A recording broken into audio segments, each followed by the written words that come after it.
अब हम पढ़ेंगे परवीन शाकिर की एक गज़ल। चांद मेरी तरह पिघलता रहा, नींद में सारी रात चलता रहा। चांद मेरी तरह पिघलता रहा, नींद में सारी रात चलता रहा। जाने किस दुख से दिल गिरफ्ता था, मुंह पे बादल की राख मलता रहा।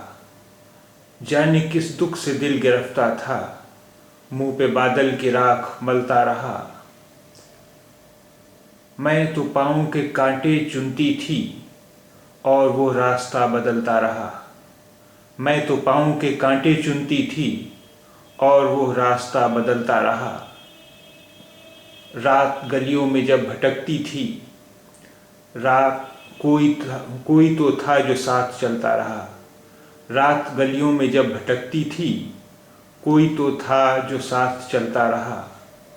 मौसमी बेल थी मैं सूख गई, वो तनावर दरख्त फलता रहा। मौसमी बेल थी मैं सूख गई, वो तनावर दरख्त फलता रहा।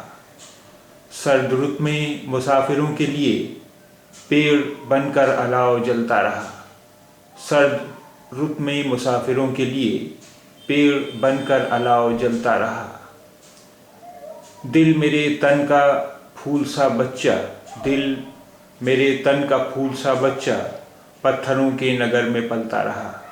दिल मेरे तन का फूल सा बच्चा पत्थरों के नगर में पलता रहा। नींद ही नींद में खिलौने लिए, ख्वाब ही ख्वाब में बहलता रहा। नींद ही नींद में खिलौने लिए, ख्वाब ही ख्वाब में बहलता रहा।